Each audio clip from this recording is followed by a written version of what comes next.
Hiya Chris, really good session of the day. Hope you found it helpful, and hopefully now your short game pitching and chipping is going to be a whole lot better with a bit of practice and getting this kind of new move or new feeling, as we said, kind of more ingrained. So first thing we'll look at in terms of your setup, you can see here now on this image, your feet are nice and close together, you're down the grip a little bit, and the club is just a fraction leaning forward of the golf ball there. So that's perfect for me.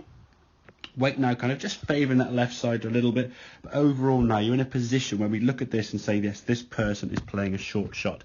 Some of the things you got into before, you sort of stand there with basically a full kind of width of stance, full length of the club, and in some way just creating too much power for the shot.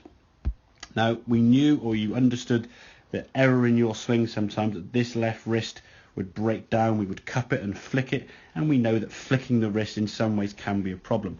The problem with worrying about your wrist flicking is what we tend to see is people sort of stop the body from moving, stop the arms, and then the weight of the golf club kind of just sort of flicks through, and your wrists have to kind of react and just follow that, resulting in that flick. What we're going to try and get you to feel as you go back, a little bit of wrist. So we just look at this sort of start position, just before that club goes back here, there. But just before that club goes back, there's a little bit of an angle there with that club shaft, not too bad.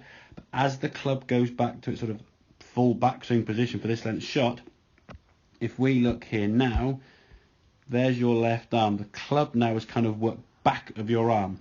So you can see the red arrows there on the screen. The club, in effect, relative to your left arm. Had you not hinged your wrist on the way back, we'd see the club here. Now, if you start in this position on the way back, and then you stop your body on the way through, what will happen is the club will just end up scooping and flicking. So when you come back to the golf ball, rather than having the club shaft kind of in this sort of straight position, the club's going to be flicking past your left hand there. So with this takeaway now being a lot better, a lot softer in the grip and a bit of hinge on the way back, the only sort of feeling now is to get your torso and your hips and your body and just allow it to rotate the target. If I just sort of play this through sort of a fairly normal speed, we can see your body now is rotated. The triangle that you started off at address with the shoulders and the arms, you've maintained. Your torso now is fully rotated to target, and that triangle here we've got both here at impact and both at setup throughout the swing. And the strike on that, you can see, is absolutely lovely. That ball popping off the golf club there, going off really high, utilising the full loft of that club.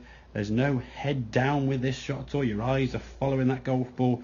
Just everything's kind of moving in this direction towards target, which is what we're going to try and get more of. A lot of people, and I'm sure we're all guilty of this, especially when they're miss-hitting the golf ball, they're thinning the golf ball and they're whizzing it across the green.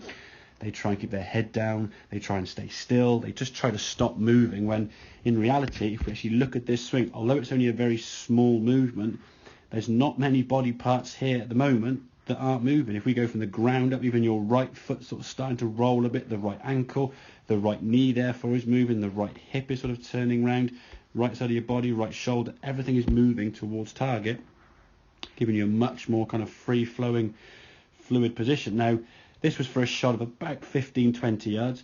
We did see a little bit of difficulty on the really short ones. Now, if you're this close to the green there, Chris, I would putt that all day. But there are going to be situations, perhaps if you're going over this sort of grass here, where you don't really want to putt through that. You need to use a bit of loft to get over that bit of ground. So therefore, we need to use the wedge or the sand iron. Now, in terms of playing these short shots, it's just a question of making a smaller backswing. If your swing was only this length, we'd create a lot less power. And if you can practice at home what we call that yard chip or 2-yard chip, whatever it may be, it's going to give you a lot of confidence then when you're looking for a 10-yard shot. It's not going to seem as a shot that you're trying to decelerate or trying to slow down or do anything of that like. What we want to be doing on all these shots is continuing to move, to continue to accelerate the club back into the golf ball. Anytime we stop or slow down, we generally create muscle tension, sort of jabbing and stabbing, and as we know from there, it's not going to result in a good shot. So keep everything moving as long as the backswing length isn't too long. This position here now, we said roughly about 20 yards or so. If we swing it back to here, we'd have less power. So a smaller kind of backswing just gives us less power, but we can still then accelerate from here and the ball wouldn't travel quite so far. So hope it all makes sense. Any questions, obviously, please feel free to give me a shout, and I will see you again soon. Cheers, Chris.